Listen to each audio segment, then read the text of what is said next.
भारत विश्व समन संग्राम महामंत्री श्री गुरुदेव श्री सवाजी मुनि महाराज साहब की जय।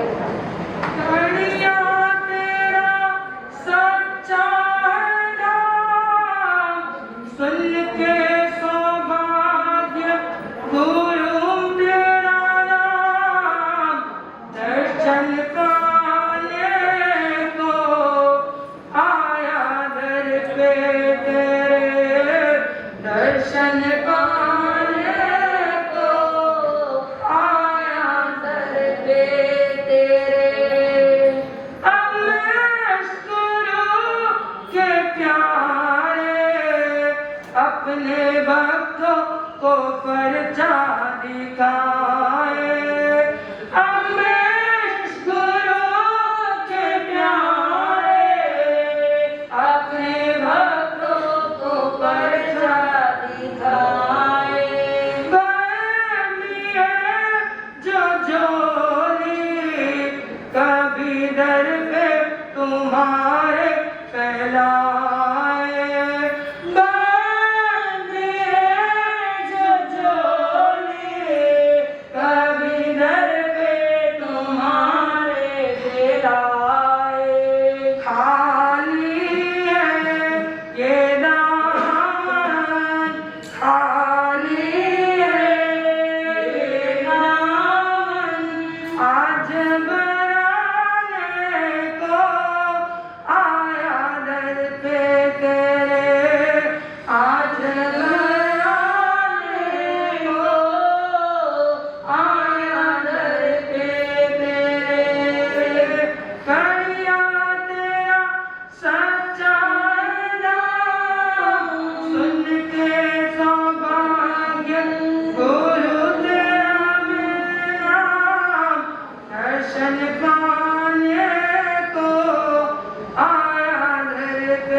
आज मनाने को आया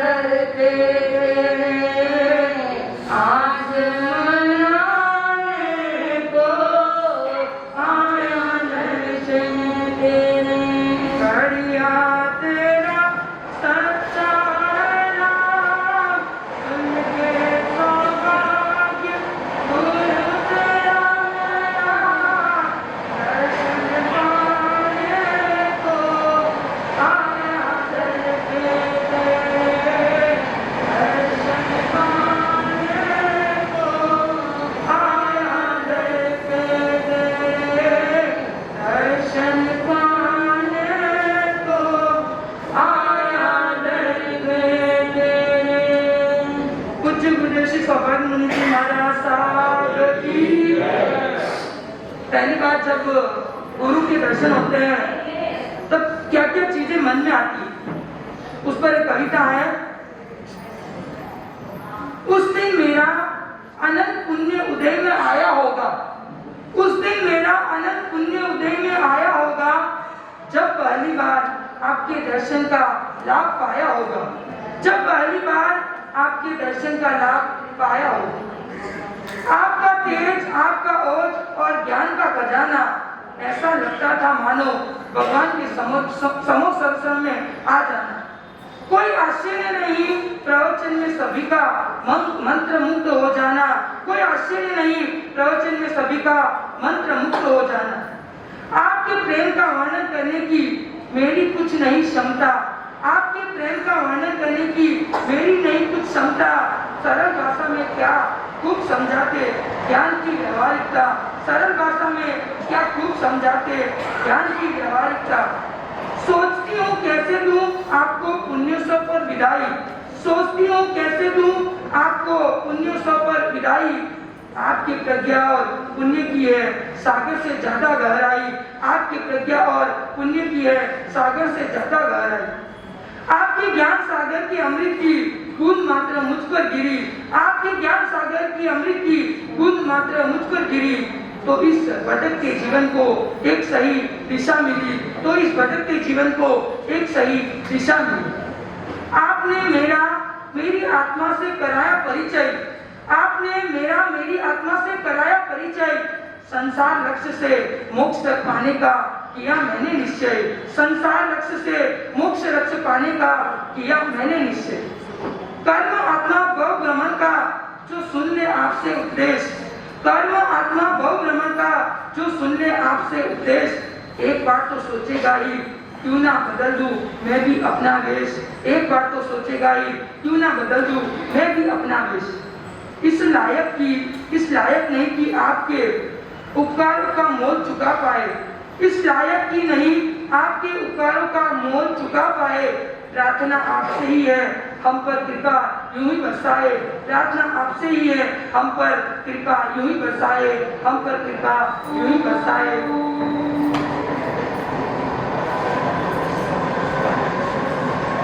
आपका सानिध्य पाकर भाग्य जगा हमारा, आपका सानिध्य पाकर भाग्य जगा हमारा। शीतल होता रहे तन मन वह कृपा की धारा, शीतल होता रहे तन मन वह कृपा की धारा। संयम के पूर्ण प्रतिमान दिव्य नयन सितारे, संयम के पूर्ण प्रतिमान दिव्य नयन सितारे। आस्था के अप्रतिम केंद्र सत सत वंदन हमारे, सत सत वंदन हमारे। इन्हीं सुभाव के साथ जय गुरु अम्बेश, जय गुरु सोमा।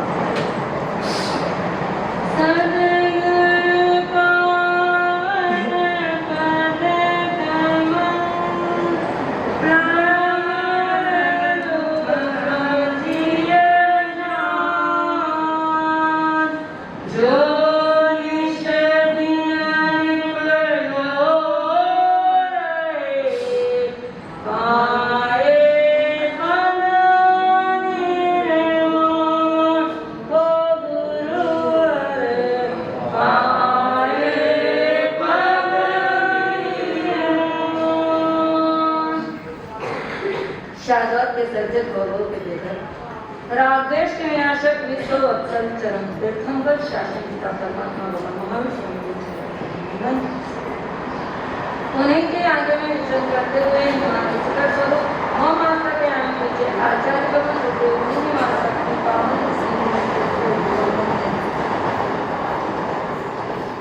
पूज्य गुरु अम्बेश के महान अतिजात शिष्य,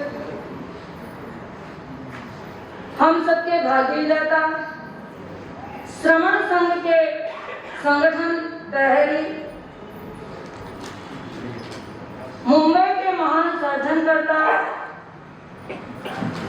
महिलाओं को आगे लाने वाले ऐसे महान सदपुरुष महापुरुष, मेरे जीवन के कण कण में बसे ऐसे गुरुदेव को भाव भरी वंदना। उन्हीं के शिष्य उप प्रवर्तक पूज्य गुरुदेव श्री कोमल मुनि जी महाराज साहब, वर्षित आराधिका परम पूज्य गुरुदेव श्री विजय प्रभाती महाराज साहब, अत्रस्त विराजिता परम पूजा भूमि में के पावन सरोज में वंदना अभ्यर्थना प्रेषित करती हुई मेरी अनुजा साथी पितृ पिता माता स्वरूप माता भाई हम सबके समक्ष उस तैरती झील के अंदर महान खेवनहारे को हम सब की आत्मा देख रही, हम सबका हृदय देख रहा। ऐसे हम सबके भाग्यदाता, हम सबके तारणहार पूज्य गुरुदेव श्री सौभाग्यवती जी महाराज साहब की पंचम पावन पुण्योत्सव पर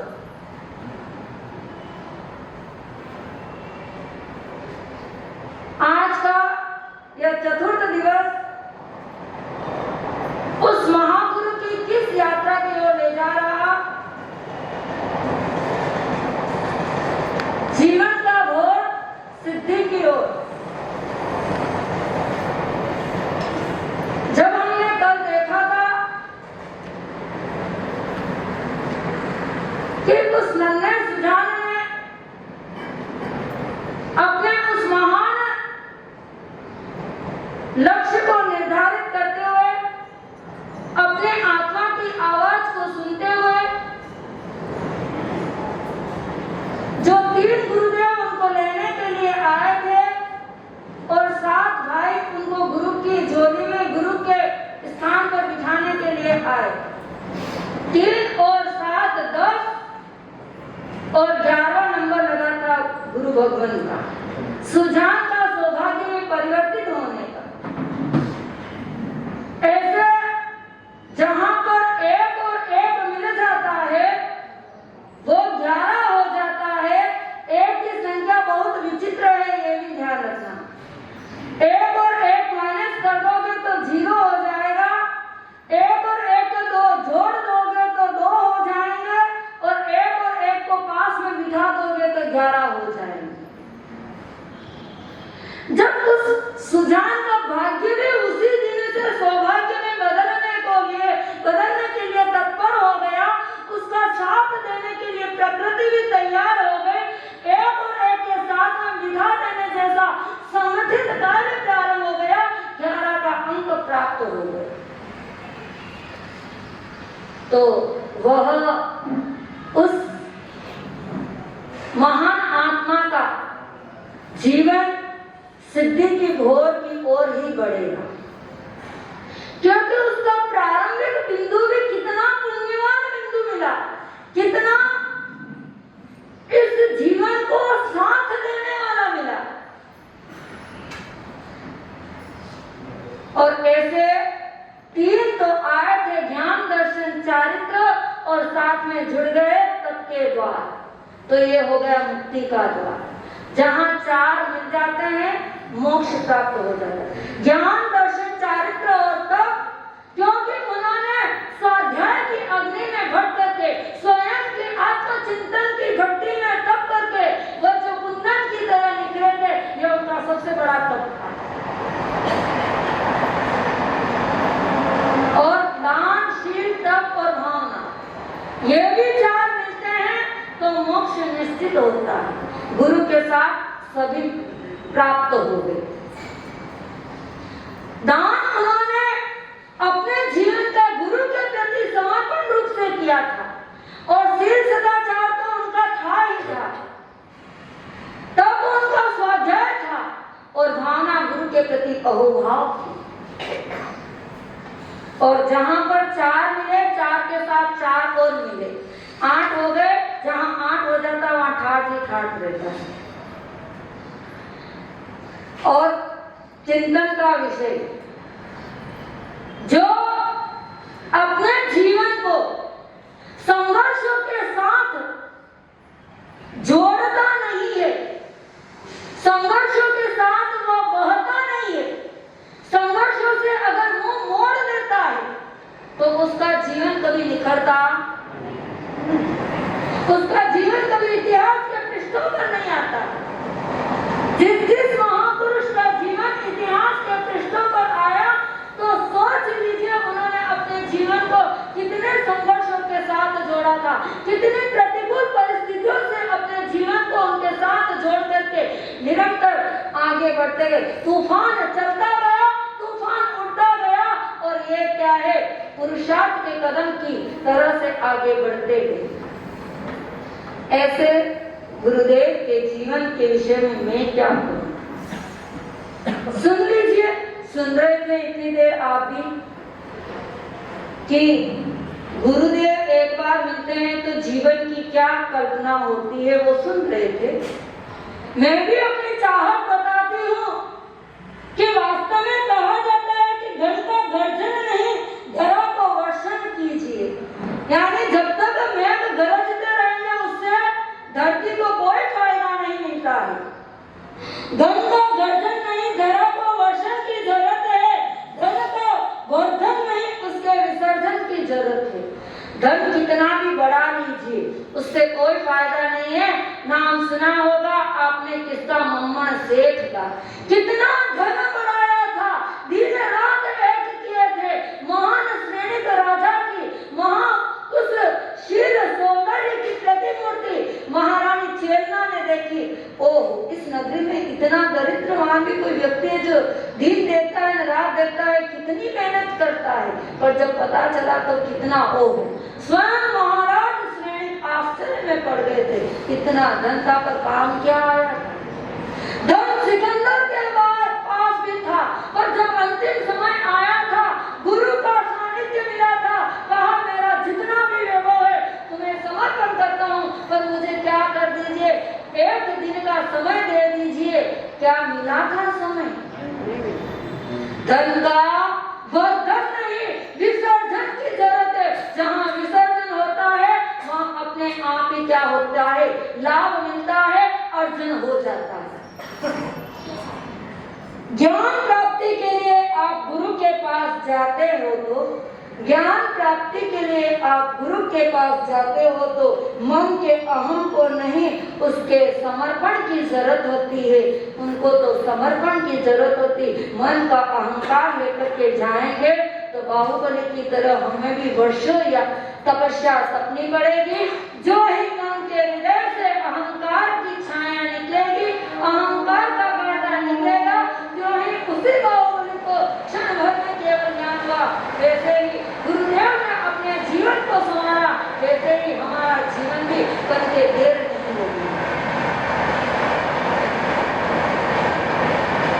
मैंने अपनी चाहत की, मेरी चाहत क्या थी और क्या है, देख लीजिए। मैं हर पल आपके श्रीमुख से निकले शब्द श्रवण करूं, ये मेरी श्रोते इंद्रिय का अरमान था।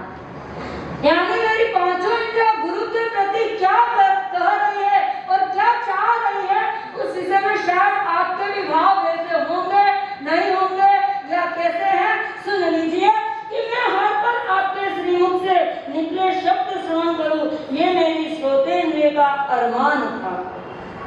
मेरे बंद नयन, खुले नयन, अंतर नयन, सब में आपके दर्शन हो, ये मेरी चक्षु इंद्रिय की हार्दिक तमन्ना थी। मेरे बंद नयन, खुले नयन, अंतर नयन, हर नयन आपके दर्शन की क्या करता है, चाहत करता हो, आपके दर्शन हो, ये मेरी चक्षु इंद्रिय की हार्दिक तमन्ना थी। आपके साधना के परफ्यूम से मैं सदैव महकती हूँ, ये मेरी घ्राणेंद्रिय की अभिलाषा है।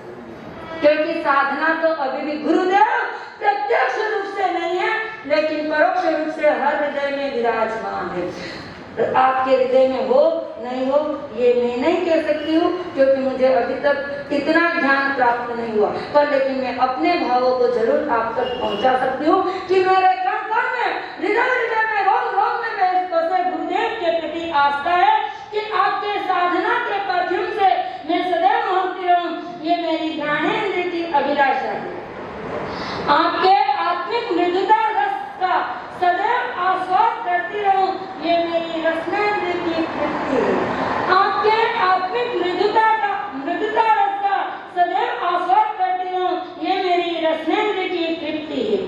आपकी आज्ञाओं का सदैव मनसा वाचा कर्मणा से स्पर्श करूं, आपकी आज्ञाओं का सदैव मनसा वाचा कर्मणा से स्पर्श करूं, ये मेरी स्पर्शनेंद्रिय की अभिप्सा थी और अभिप्सा है। भले आप नहीं है, लेकिन आपकी क्या है, आपकी शाब्दिक आज्ञा तो हमारे साथ में है। जैसा गुरु ने कहा है वैसा करते रहेंगे तो वास्तव में हमारा जीवन भी क्या हो सकता है, सुंदर हो सकता है। मेरा मन सदैव आपके विशिष्ट व्यक्तित्व के मनन में मगन रहे, ये मेरा हार्दिक मनोरथ है और सदैव रहेगा।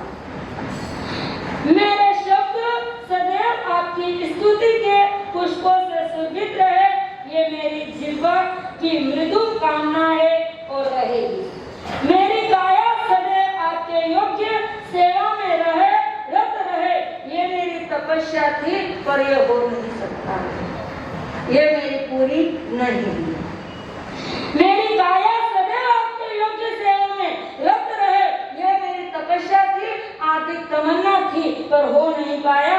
मेरा हृदय सदैव आपके श्री चरणों में नत प्रणत रहे, ये मेरी श्रेष्ठ गौरव है, ये मेरा श्रेष्ठ गौरव है।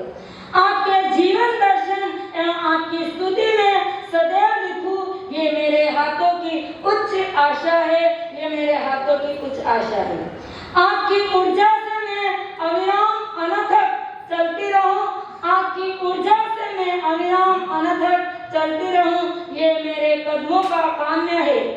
आपकी पावन सनिधि पाकर जिंदगी के सभी पल कृतार्थ हो, ये मेरी दिली भावना थी। फिर भी मैं तो सोचूंगी कि मेरे ऊपर तो महान उपकार हुआ है, मेरी भावना पूर्ण हुई है। शायद आगे और कुछ करने का पुरुषार्थ होता होगा, वो भले ही नहीं हो पाया, लेकिन मेरी दिल की भावना तो क्या हुई है, पूर्ण हुई है।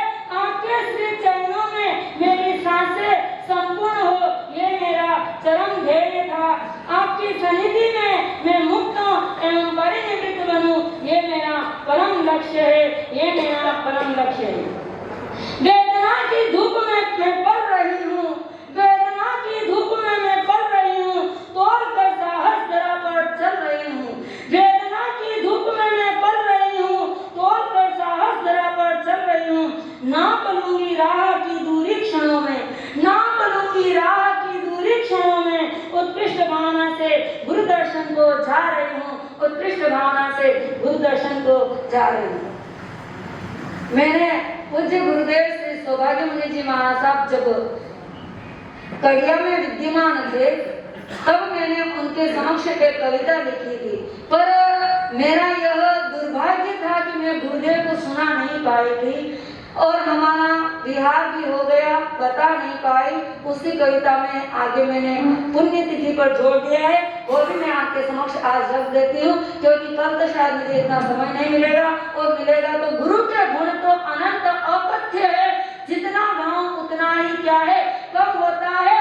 जिस प्रकार से सागर की गहराई को तो नाप सकते हैं, पर लेकिन मात्र गहराई सागर कुएं समुद्र की ही नहीं होती है, व्यक्तित्व की भी गहराई होती है। उस गहराई को हम अपने शब्दों से, अपनी जीवा से कभी नाप नहीं सकते।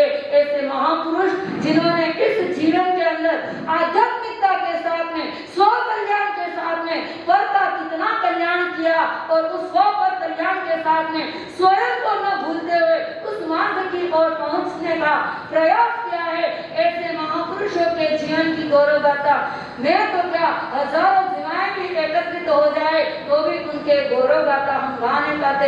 हर समय हर पल ये रहता है कि आज ये गुण छूट गया, आज यह विषय छूट गया, इस छोर को पकड़े तो वो छोर छूट जाता है, उस छोर को पकड़े तो ये छोर छूट जाता है, यानी छूटता ही छूटता जाता है। वो ऐसे होते हैं महापुरुष। आर्य देश और ऋषि मुनियों में भारत का सर्वोच्च स्थान, आर्य देश और ऋषि मुनियों में भारत का सर्वोच्च स्थान, उसी देश में अनेक राज्य, पंजाब, सिंधु और राजस्थान। ये मैंने स्वरचित लिखी है। आर्य देश और ऋषि मुनियों में भारत का सर्वोच्च स्थान, उसी देश में अनेक राज्य, पंजाब, सिंधु और राजस्थान। शौर्य, भक्ति और बलिदानों का मेवाड़ क्षेत्र वीरों की खान, बेड़च तट पर नगर तथा आकोरा रंगों का वन। रंगजल के रंगोलियों में एक नया रंग छाया, घर घर आनंद मंगल छाया, मां नाथबाई ने रत्न प्रकाया। श्रेष्ठी वरे पितु नाथुराज की जान में आई नई जान, श्रेष्ठी वरे पितु नाथुराज की जान में आई नई जान, यही देख बालक का नाम रखा सुयोग्य सुजान, यही देख बालक का नाम रखा सुयोग्य सुजान। गांधी को दीपक की प्रज्ञा प्रज्ञा थी बचपन से व्यापक, पवन मुखमती को देख हृदय में वैराग्य की जागी ललक, पवन मुखमती को देख हृदय में वैराग्य की जागी ललक। गौतम स्वामी के दर्शन से पाया बहुत एवंता, गौतम स्वामी के दर्शन से पाया बहुत एवंता, मोती भार अमेश गुरुवर से जीवन बना जयवंता, मोती भार अमेश गुरुवर से जीवन बना जयवंता। कड़िया के वट वृक्ष के नीचे खुशियां छाई भारी, मथुरायणम आओ पधारो स्वागतम, आओ पधारो स्वागतम, महावीर का ये शासन बुलाता, गुरुवर का ये शासन बुलाता, आओ पधारो स्वागतम।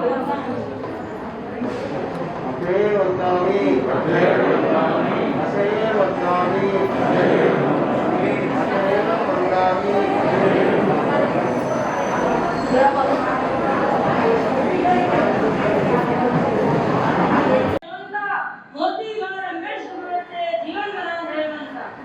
कड़िया के वट वृक्ष के नीचे खुशियां छाई भारी, कड़िया के वट वृक्ष के नीचे खुशियां छाई भारी, 5 साल के मध्य गुरु अमेश के चरणों में निज दीक्षा स्वीकारी।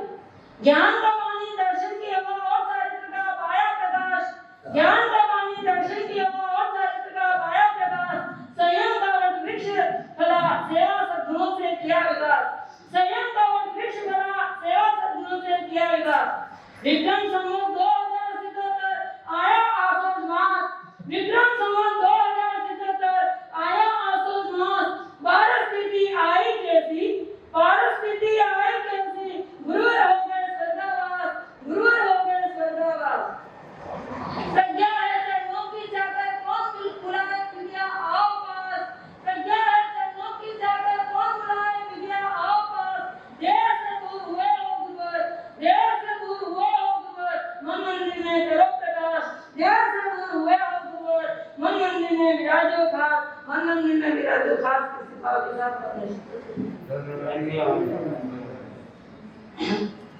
आपके समक्ष परम विद्या गुरुमैया और आज के अपने अमृत मेहमान के द्वारा किस तरह से आपको संस्थापन कराते हैं।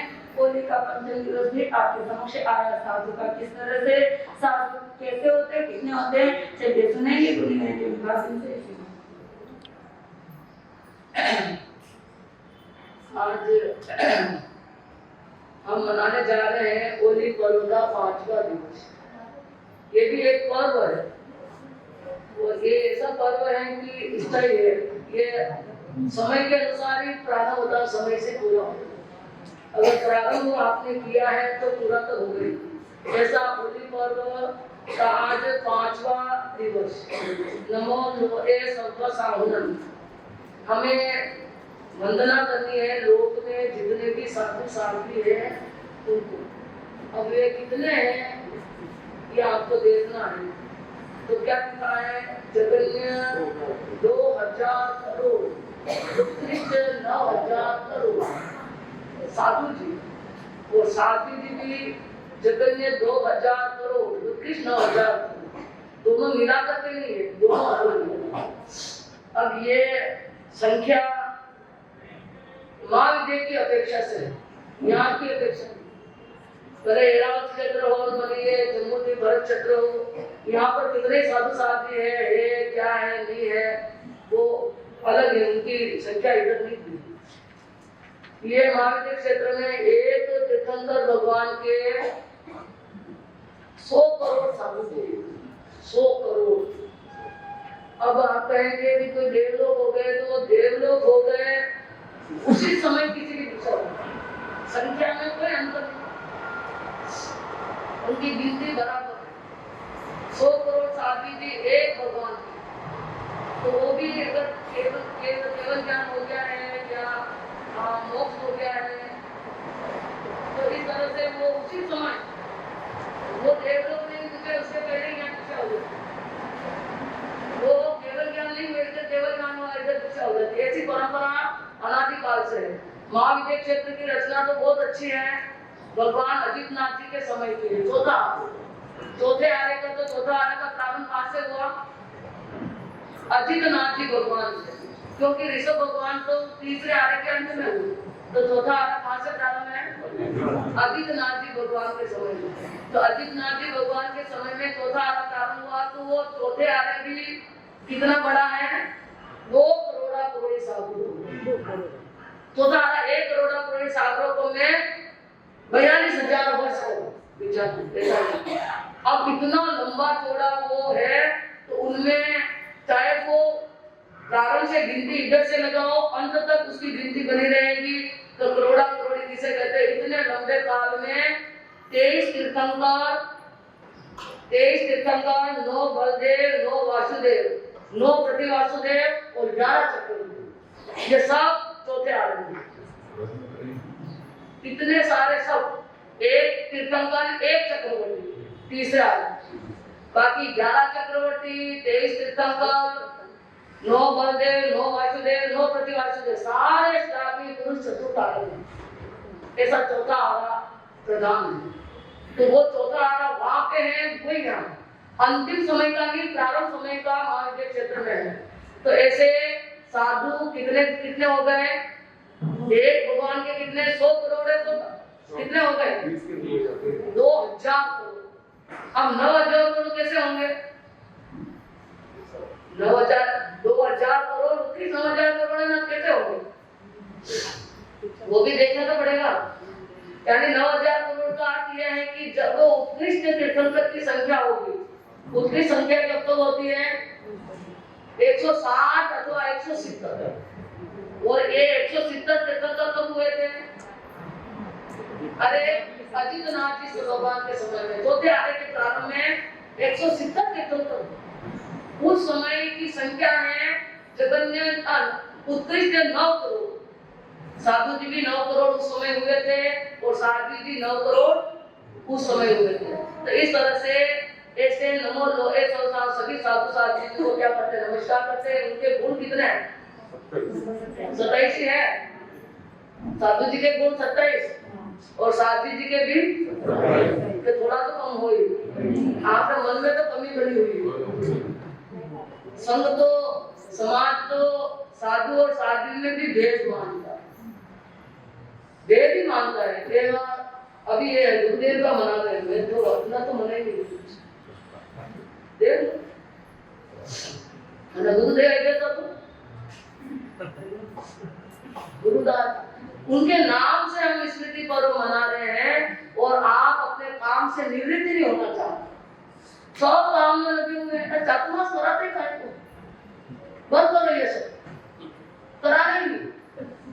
अगर आपको हमारे लिए या अपने गुरु के लिए, जिन्होंने इस मेवाड़ संघ को स्थापना की, मेवाड़ संघ का प्रादुर्भाव किया है, श्री गणेश किया है, उनके लिए हमें समय नहीं।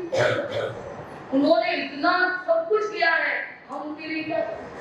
हर चतुर्दशी, पूर्णिमा, अमावस्या हो तो उत्तरायण शुक्र पड़ो, और पंचमी हो तो नंदी शुक्र, बीज हो तो हमारे सम्यक तो पराक्रम पड़ो। इस तरह से गुरुदेव ने हर तिथि का हमें काम सौंपा। अष्टमी हो तो अंतकर पड़ो, अंतिम यानी अंत हो जाएगा कर्मों का। तो इस तरह से उन्होंने तो अच्छी बात कही ना, अभी तक हमारी शादी कर रही है, हर शास्त्र को पढ़ ली, और हम शास्त्र लेके बैठे, अभी नंदी सूत्र लेके बैठे तो लोगों को उबकना आ रहा था, अरे भाषा व्याख्या नहीं। अब मूल चीज के ऊपर तो अपन आते नहीं है, खाली भाषणबाजी हो, सही चीज नहीं। आत्मा क्या सुनती है? आत्मा मूल चीज सुनती है, भले अर्थ समझ में आए ना आए, मूल पर जाती है, और आपके कान भाषणबाजी सुनने के रसिक हो। तो इस तरह से गुरुदेव ने ऐसा जो कार्य लिखा है वो बाहर लगा रखा है। अगर आप भी उसको पढ़ो कि किस दिन दशकाली पढ़ना है, किस दिन उत्तरायण पढ़ना है, किस दिन नंदी सूत्र पढ़ना है, उससे क्या जीव को क्या आनंद मिलता है, एक बार आप करके देखो, आपको लगे तो आप। तो इस तरह से बात हमारी चल रही है। गुरुदेव के प्रति तो जो बात हुई है, साधु साध्वी दोनों ही क्या है? बराबर है, बराबर है ना, उनका आंकड़े में कोई अंतर नहीं है। साधु और श्रावक दो ही होते हैं, तो चतुर्विध संघ होता है, लेकिन साध्वी को बराबर क्या दिया? एक नारी के उत्थान के लिए भी भगवान ने बराबर स्थान दिया। चाहे नारी को चाहे पुरुष को बराबर स्थान मिला। साधु के गुण कितने हैं? 27। और साध्वी के? आपके मन में साधु और साध्वी के प्रति क्या अंतर है? आप क्यों इसका अंतर मानते हैं? आप क्यों भेदभाव में रहते हैं? बच्चे तो पालते नहीं, पक्षपात पालते। हर साधु अच्छा आ जाए, चमत्कारी साधु आ जाए तो हजारों की संख्या में वो धर्म के साथ बात करने वाले आए तो 1 आध 2 4। ये तो आपकी धारणा ऐसी बनती है। इसलिए अब आपको ध्यान देना है, 27 गुण आज आपको पढ़ना सीखना और साधु साथियों के श्रम को सफल करना। क्योंकि साधु एक ऐसा होता है जो हर घर घर में अलग जगाता है, हर मन मंदिर को स्वच्छ करता है, हर लोगों के स्थान पर साधु पहुंच सकता है। आचार्य लोग, उपाध्याय लोग, और साधु भी बड़े होते तो वो नहीं जा सकते, छोटे छोटे। तो आपको छोटे छोटे साधुओं के साथ अपना उत्तम व्यवहार बनाए, साधु भी आपके साथ रिश्ता अच्छा बनाए, आत्मीय संबंध, और श्रावक भी उनके साथ हो। तो वो छोटे छोटे साधु साधारण गोत्रिका के तो सब गोत्रिका के काम है। यहाँ व्यवहार भवन में आएगा तो गोत्री जाने का काम। इतने ऊंचे आप लोग चले गए, इतने दूर चले गए, आना भी हमारी क्षमता से दूर होगी। लेकिन फिर भी जो गोचरी के लिए जाते हैं ना, वो अनंत कर्मों की निरंजन है। चाहे कुछ अनुकूल प्रतिकूल कुछ मिले ना मिले, लेकिन आजकल व्यवस्था ही अलग है। तो गोचरी बेराने वाले की भी वो निरंजन नहीं है, वो गोचरी लाने वालों की निरंजन। बस एक पेट भरना है, खा रहे। आप भी ऐसा खा रहे हैं, हम भी खा रहे हैं। खाने का कोई सवाल नहीं, आहार का कोई हल नहीं। आहार तो साधु के तो आहार आराधना किसी अभी नहीं बने, क्योंकि अभी ये बाद में रहेगी। कल के दिन तो उनका क्या मनाएंगे? गुरुदेव का पूरा जीवन प्रारंभ से लगाकर अंत तक उनकी साधना। उन्होंने दीक्षा ली तो ऐसे समझ, उन्होंने देवलोक हुए तो ऐसे समझ। गुरुदेव ऐसे बारस में गई, सावन बातों ले लेता तो लोगों की भीड़ रहा, लेकिन ऐसे समझ गए तो भी ऐसे उनकी बात को बनाए रखा। गए तो भी कि भाई मरण क्या हो तो ना आने की आज तक उनका मरण सस्ता है कि मेरे आने के बाद भी लोगों को फुर्सत नहीं मिलेगी। अच्छा, कम आएंगे तो कम ही। तो ऐसे समय में उन्होंने अपना अंतिम क्या किया? अंतिम प्राण छोड़े हैं।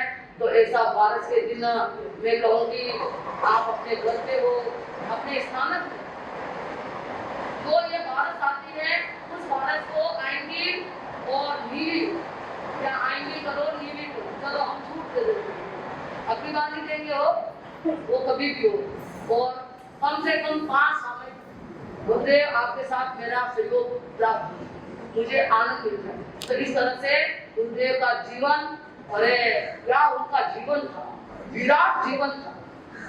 वो आचार्य आनंद सिद्धि महाराज साहब ने कहा कुमुद जी, प्रारंभ से अंतिम तक लघु सिद्धांत कुमुद सुना देते हो शुद्ध, और अंतिम से वापिस प्रारंभ तक उल्टा और सीधा,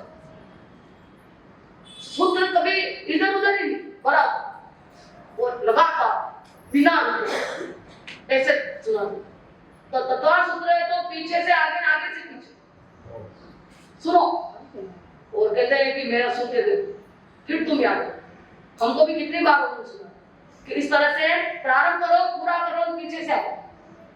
तो ऐसे उन्होंने कितने वो ज्ञानी थे, कोई हिसाब भी नहीं कर सकते। इतने ज्ञानी थे कि उनकी लेखनी तक कभी नहीं, मरते मरते उनकी लेखनी चलती। कभी कह दिया महाराज साहब कल आपका गुरुदेव की जन्म जयंती है, पुण्यतिथि है, मेरे को बोलना है। गुरुदेव मेरे से बात कर रहे हैं, लिख के दे दिए, ये बोलो। अरे बात तो आपसे कर रहे लिख के दे। और वो बुद्धि के चाणक्य थे, कितनी उनकी बुद्धि थी, और हम उनके साथ कैसे बात। अभी तक हमने तो समझा ही नहीं उनके विचारों को, उनके भावों को नहीं समझा, हम उनके साथ कुछ कर ही नहीं पाए।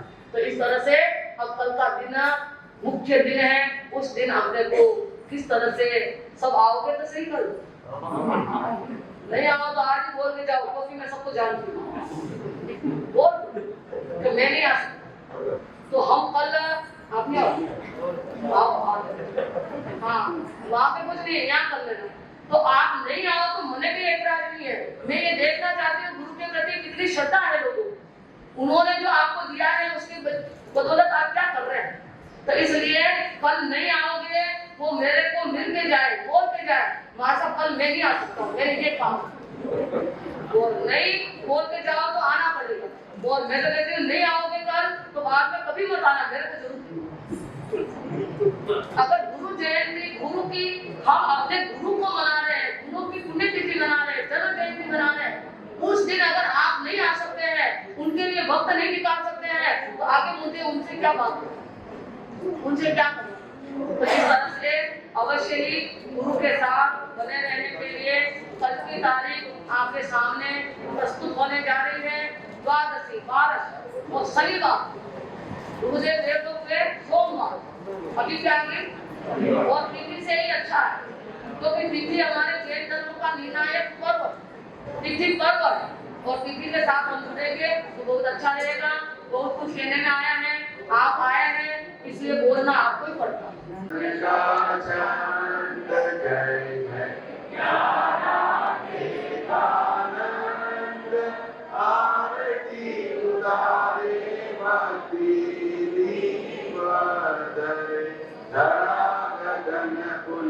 प्रकृति का गण गण तुम पर हर्ष, नित नित विकसित नव कुसुमों का पराग तुम पर, चंदो मुलक मुलक मुलकांत सूरज गण गण में दमकंद, आरती उतारे भक्ति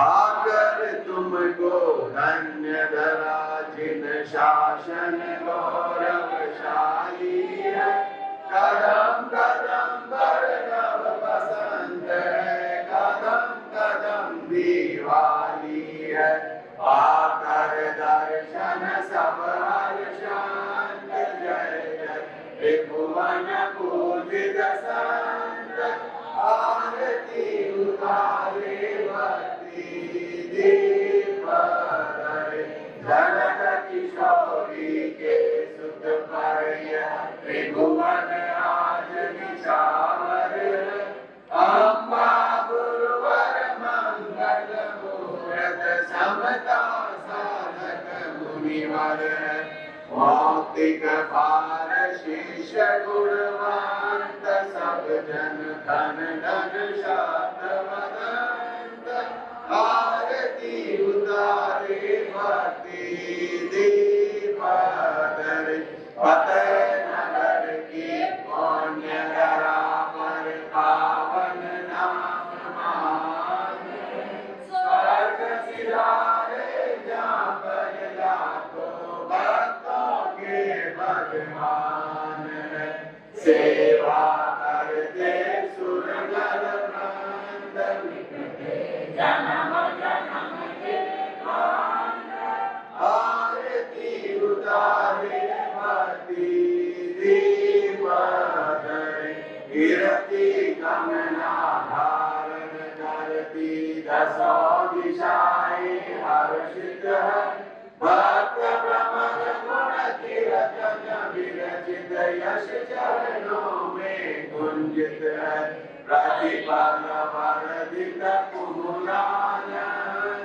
जय जय अक्षय आनंद कंद, आरती उतारे भक्ति दीप धरे, जय जय शासन का चंद, जय प्यारा देवानंद, आरती उतारे भक्ति दीप धरे, आरती उतारे भक्ति दीप धरे, आरती उतारे भक्ति दीप धरे। जन जन के आराध्य मेवाड़ संक्रमण पूज्य प्रवर्तक पूज्य गुरुदेव वेदव्यास से अम्बालाजी महाराज की जय। समाग्य गुरुवे नमो नमः, आपके शिष्य नमो नमः, महामना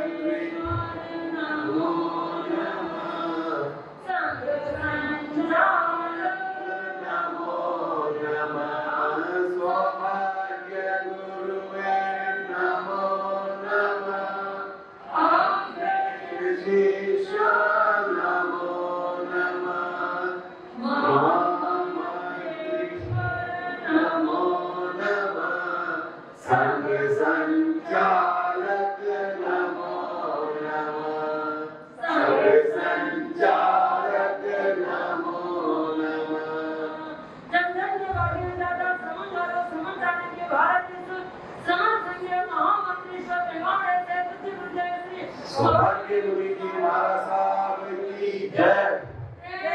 मैं गुरुणी नमो नमः,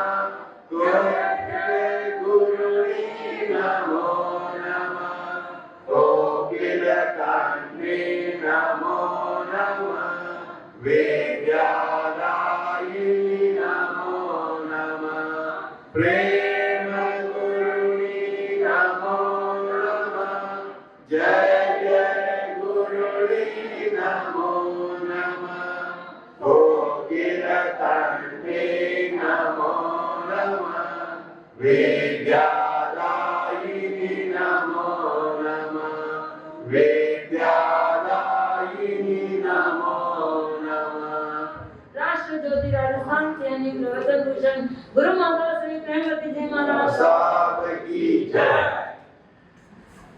धन्य जिनवाणी कृतज्ञता गुरुणी मैया। चरण तीर्थंकर भगवान महावीर स्वामी को वंदन। सिक्के हैं और 6 दूसरे प्राइज है। हमारे पास आज 11 प्राइज है टोटल 11 है। जिन्होंने भी समाई करी है नहीं छोटा कैसे समाई करी आज तो सबको दे दो। आज सबको दे दो। चलो लो गुरुणी मैया का फरमान है सबको दे दो। आज सबको देने के बाद ये लगाते हैं आज की तिथि 11 नंबर जिसके भी लास्ट में है 11 हाँ 27 नंबर लास्ट 27 नंबर। हाँ ये आगे बहुत गुड। उधर भी आगे 2 आगे। चलो ठीक है हाँ ठीक है दोनों अपने पास रखना। हाँ ये 27 6 नंबर सामान्य है। उसके बाद 5 नंबर चांदी के निकलेंगे। ठीक है हाँ नेक्स्ट आप गुरुदेव के ऊपर कोई चीज कोई नंबर गुरुदेव के ऊपर सौभाग्य मुनि मार सकते 72 नंबर 72 बहुत नंबर हाँ आगे दोनों ही आ गए। क्या बात एक लेडीज और एक जेंट्स वो दोनों होते हैं ना बाकी 1200 से देती है 1300 से देती है। ओके ये 6 तो हो गए हमारे सामान्य प्राइस। अभी हमारे पास 11 थे परंतु 12 कर रहे हैं 6 गुरुदेव ने संयोग माना था 72 वर्ष 8 महीने। हाँ तो इसलिए 72 वर्ष। हाँ ये तो हो गया 72 तो हो गया। अभी एक और बात हाँ 83 82 82 नंबर एक नंबर है 82 है आपके लास्ट में। आपके भी दो भी आपके लिए दोनों के 82 नंबर हो गए। एक ही है 82 एक ही ठीक है। अभी एक ना 2 नंबर और निकालने हैं हमारे को। 12 वर्ष की गुरुदेव ने दीक्षा ली 12 नंबर। हाँ बोलिए ना 12 12 तो 12 हो गया नहीं, 12 हो गया बेटा 12 हो गया 12 हो गया। नहीं यार 12 नंबर है 12 नंबर किसके लिए है। हाँ 2 हो गया। चलो ठीक हो गया। हमारे सारे नंबर आ चुके हैं। सारे नंबर आ चुके हैं। ठीक है हमारा 9 ही हुए 11 से हम लोग गुरुदेव ने दीक्षा 1937 में दी। हाँ हो गई। अरे वाह क्या बढ़िया। ठीक है दोनों तरफ आपके पास रखें और ऊपर से प्राप्त कर लें। वापस सुना देता हूँ मैं आपको 11 नंबर। शुभ है। अब सुभद्रा मुनिराज की आंखों से तिनका निकालने के लिए कोई वस्तु देख रही होती है ढूंढ रही है। तभी उसको अचानक से ख्याल आता है कि जीभ से कोमल और कोई वस्तु नहीं हो सकती। तभी सुभद्रा ने अपनी जीभ से मुनिराज के आंख से तिनका निकाला। यह सब दृश्य उनकी सास देख रही थी और सुभद्रा को उलाहना देने लगी यह सब देखकर और कहती है यह तो दुष्टा नारी है कलंकिनी है। उस पर अत्याचार करने लगी।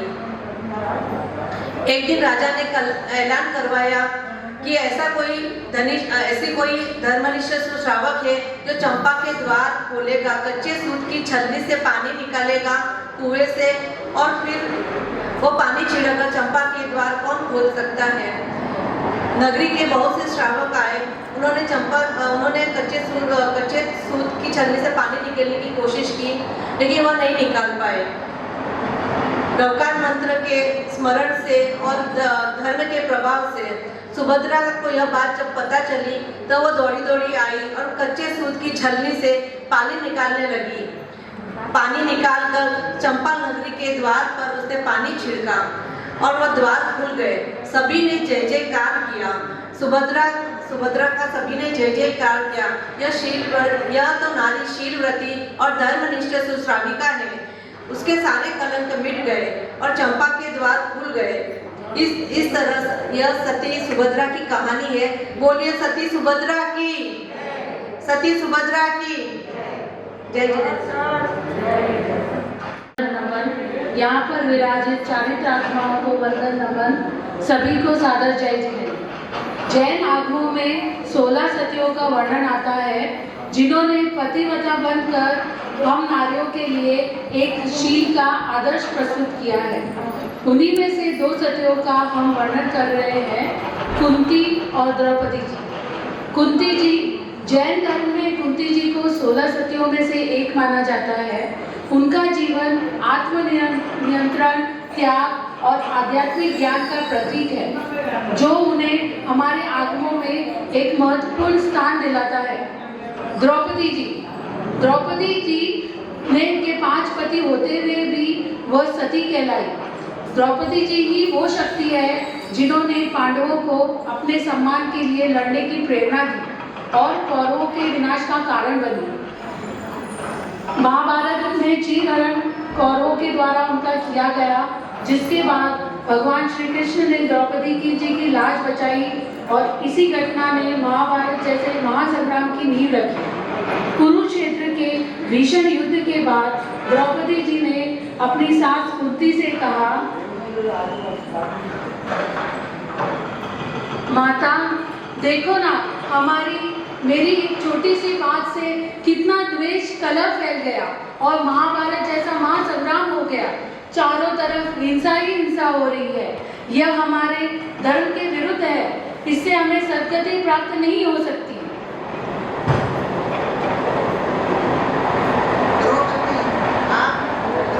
आपने एकदम सही कहा है।